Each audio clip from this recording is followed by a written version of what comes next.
All right, we have the day Larry Bird became the best rebounder in the league. Let's check it out. What you're about to hear sounds impossible. Larry Bird, a small forward, grabs 21 rebounds in Game 1 of the 1981 NBA Finals versus Moses Malone, the most dominant rebounding center of a generation. 21. Oh, is it physical? Bird again. That was the key play of the game right there. Yeah, that flew was a big play right there. The Boston Celtics have won it, 98-95. The Miller Highlight Most Valuable Player Award will go to Larry Bird. Bird coming up with 18 points, 21 rebounds in this game. Now you might think this was a fluke. However, just 2 days later, Larry Bird comes out in Game 2 and does it again.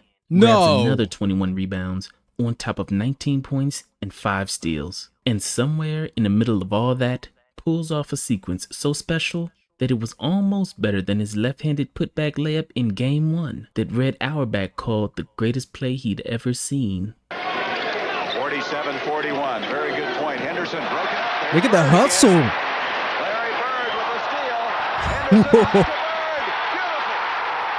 I know. Look, anybody who said that this man doesn't play defense is tripping. Is tripping. This dude can do it all, man. I've seen it all, bro. Look at this crowd. They've seen so many great plays, but they still appreciate number 33. Larry Bird was 10th in the NBA in steals. He came up with a steal, and you saw how he completed the play. Look at that behind the back pass. Play each game. I don't know if you saw Game 1, but it was one of the best in the history of this game. The highlight ends in a reverse layup, but the story begins with a steal. May 7th, 1981, the Boston Garden. And Larry Bird is about to remind everyone that genius doesn't always look the way you expect. Well, Houston will have to control the backboards. They will have to out-rebound the Celtics because the Celtics want to run. And the only way you stop a team from running is control the boards. That means you got to control so that they don't get second and third shots, but on the offensive boards that they get no clear rebounds so they can get that first pass out to get the fast break started. Oh.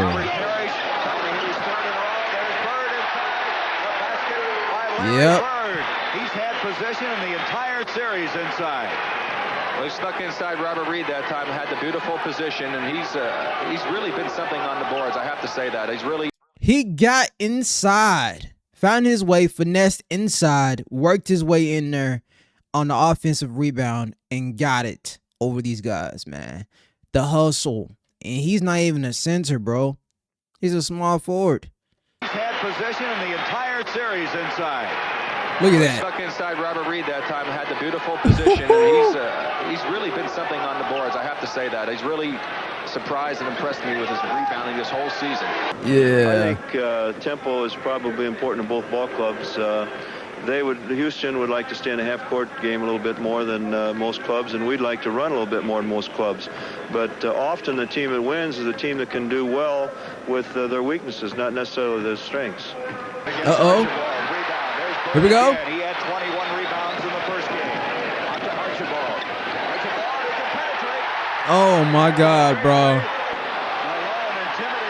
Look at the rebounds. Here's Bird to Robert Parrish. Parrish to the mix house. And that's 8 straight points that Boston has run off as Houston calls a timeout. Larry Bird already with 5 rebounds in this game. Already 5 rebounds. They had to call timeout. They had to call timeout, bro. Well, I think my job in this series is just go out and play my game, play my typical game, get some assists, really hit the boards well, and score not a lot of points, but enough to keep our team going. Because I know when we go down in the final minutes of the game, they're going to bring the ball to me no matter if we're up or down. I know I got a talent that a lot of people don't have, and I just try to go out and do my best for the fans. Larry Bird, Calvin Garrett staying towering. Bird with a move. Larry Bird with 6 points.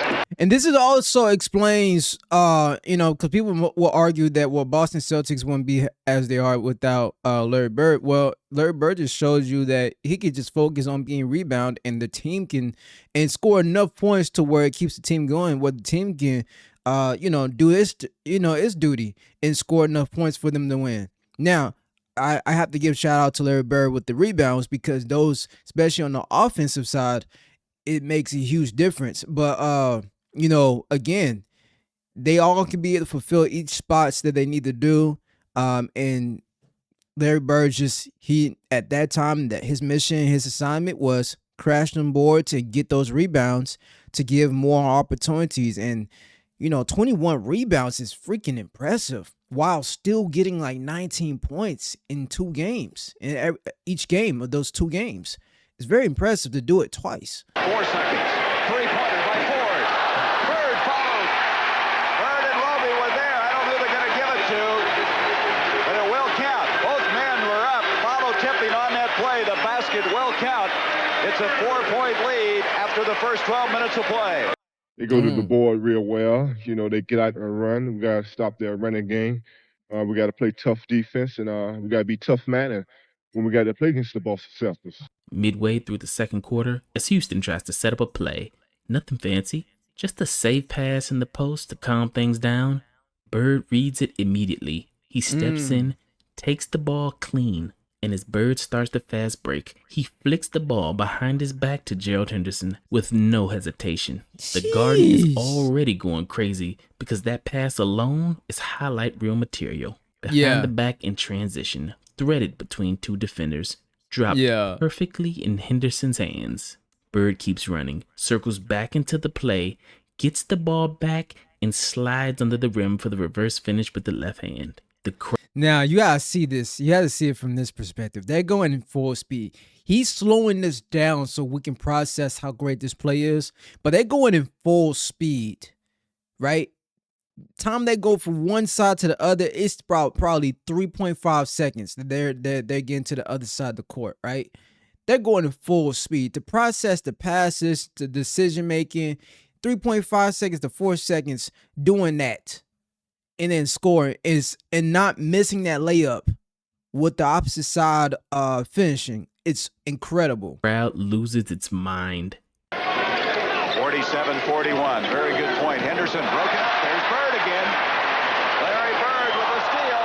Henderson back to Bird. Beautiful. Wow. They've seen so many great plays, but they still appreciate number 33.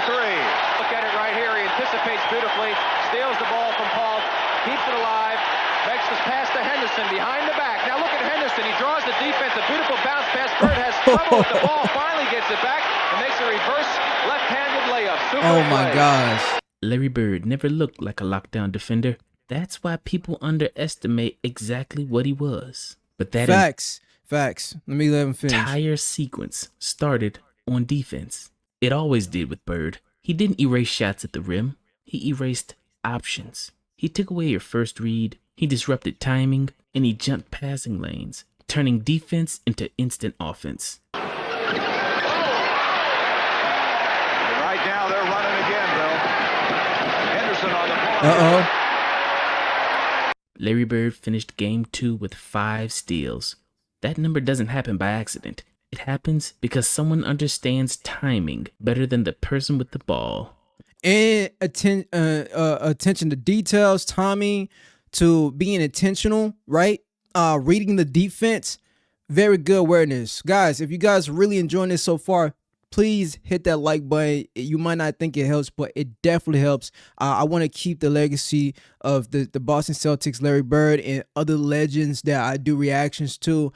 Just a youngin' who's really have the love of the game, especially in the older generations in the era, as we should call it, the golden era. So this helps keeps the channel going, and that like button helps a lot. And let's keep going. One steal turns into another possession. Another possession turns into momentum that Boston desperately needs. And one of those steals turns into the play that everyone remembers. 5 steals in an NBA Finals game is dominance. Quiet, defensive dominance. And if you watch closely, Bird is everywhere. He's helping on Moses in the paint. He's switching on to guards, staying in front of him, forcing them baseline. And when Moses got the ball in the post, Bird was either the primary defender or the first one to help, making Moses feel bodies everywhere he turned. Off it comes to Moses Malone. You can see the difficulty he's having. Tell you, that's got to be frustrating for Moses. He has people picking away at him in there. That defensive intelligence is the reason he rebounded the way he did. Because defense and rebounding are connected. Bird understood that instinctively. When you disrupt rhythm, shots change, angles change, bounces change. And that is the part that people miss when they talk about rebounding like it's an athletic contest. Because on this night, it was a thinking contest, and Bird was winning it. 6-point lead. Tom Henderson trying to cut it to 4. Larry Bird, he's fouled by Calvin Garrett. It'll be a loose ball foul. What Larry Bird did was once he got the hand in there, he put his body in to protect the ball. Now you watch where he put his body right in between the other guy and the ball. That's to make sure that you either get the ball or a foul. That's when you realize that Bird is operating on a different level of understanding. By halftime, Larry Bird already had 8 rebounds, while Moses Malone had 7. To me, the man is a very smart player. He's thinking the whole time once he's on the floor. He's not very fast, so he has to use his mind and try and outthink you. Yeah. Bird. Take that. It can be very frustrating because you can do a good defensive job on Larry for maybe 75, 80, 90% of the game even. And yet every time you make a mistake, every time you fail to concentrate and let up, Larry will find a way to hurt you. Maybe with rebounding, maybe with passing, maybe a steal, it may be a hoop, maybe a drive, maybe a dish off, but he'll find a way to hurt you. Good defense by the Celtics that time, too. They didn't let somebody get open. Maxwell, there's a steal attempt by Moses Malone. Bird Oh. to Anderson. Give and go. That's the old give and go play. Anderson to Larry Bird. Now he lined up the shots. I can't say enough for Henderson. There's the rebound leader, 17. Larry Bird also now has 19 points in the game.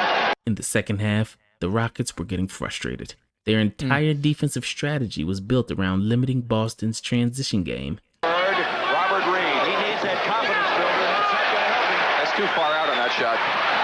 Reed goes Oh my God. The Rockets tried everything. They sent multiple bodies at Bird to keep him off the glass. Didn't matter. Bird would position himself early, seal his man, and time his jump perfectly. He turned rebounding into a chess match. While Moses relied on athleticism and tenacity, Bird relied on positioning and anticipation. Both methods worked. I was about to say both methods work. You know what I'm saying? Both methods works, but he's just using it to his advantage, right? And we should still give credit to Moses Malone because he is one of the best rebounders. You know what I'm saying? One of the toughest opponents when it comes to in the paint rebounding. And for Larry Bird to do what he does shows you how good Larry Bird is, where he used his IQ and strategicness, awareness off ball. You know, that's what makes a lot of great players, that they can be playing off the ball too. And Larry Bird's one of them guys. So, yeah. On this night, Bird's method worked better. And the best rebounder on the floor was a second-year small forward from French Lick, Indiana. Larry Bird. Gerald Henderson. Maxwell. That was set up by the outlet pass Larry Bird made to Gerald Henderson. Larry Bird finished his career averaging 10 rebounds per game. For a small forward, only Bird and Elgin Baylor are in that elite territory, but when you stack the history of all the small forwards who could rebound, Bird stands apart because he did it when the game got tight. He did it when the bodies piled up, and he did it in the NBA Finals, when the game demanded something a little less glamorous than scoring, even when Boston lost. Moses Malone. 6 seconds. He said, shoot. Whoa, he just got that shot off. Uh-oh. Seems to come up with a big play. Comes up with Get another big play. And now the Celtics Crazy. have asked for a timeout. We have 11 seconds left in the game. And we now got to figure that Boston looking to send this into overtime unless they get an unbelievable three-point play. Now, it's a very close game, right? Rockets is 92, Celtics is 90, fourth period. And just the clutchness that they're able to come with this is unbelievable. Ever since I've been in college or in pros, the ball has always came to me. They always want me to do the final shooting or try to hit the last second shot. They go to me 80 or 90% of the time. I want the ball because I'm supposed to produce in them situations. Sometimes I do and sometimes I don't, but I want the ball in a crucial situation. Wow. Here we go. 11 Here we go. seconds left in regulation. You see the time. Archibald, Larry Bird, back to Tiny. And the Houston Rockets have evened it up. The Houston Rockets have broken a 14-game. Oh, wait a minute. Oh, snap. Okay, wait a minute. Losing streak to the Boston Celtics. They even up this best-of-7 series with a 92-90 win. And I am really impressed the way Houston stayed in this one. Boston didn't win Game 2, but it's one of the clearest windows into who Larry Bird really was, a defender who saw passes before they were thrown. Broken up, there's Bird again. Larry Bird with a steal. Henderson back to Bird. Beautiful. A rebounder who beat centers without jumping higher than them. Dude, you're right. It was Game 2. They didn't win that Game 2 against the Rockets. By Larry Bird. He's had possession in the entire series inside. A star who could control a finals game without ever forcing it. I think Larry Bird can beat you even if he doesn't score a point on the basketball court. The scoreboard says Houston figured something out, but Larry Bird did too. He learned how Houston wanted to slow him down and how physical the series was willing to get. But most importantly, he proved something that would define his career. He proved that he didn't need the game to look a certain way to control it. If it turned into a shootout, he could score. If it turned into a wrestling match, he could get down and dirty with the best of them. Moses Malone ended the game with 15 rebounds, but Larry Bird ended the game with 21. That's 21 rebounds in Game 1 and 21 rebounds in Game 2. Impressive. Back-to-back performances against the team that featured the quote-unquote league's best rebounder. That's not a fluke. That's a statement. And if you really want to understand Larry Bird, outside of being the greatest shooter of all time, outside of being the greatest trash talker of all time, but as a competitor who could bend a series without lighting up the scoreboard, this is the game. The night Larry Bird went to war on the glass against Moses Malone and conquered territory that everyone said belonged to someone else. I think Larry Bird can beat you even if he doesn't score a point on the basketball court. Wow.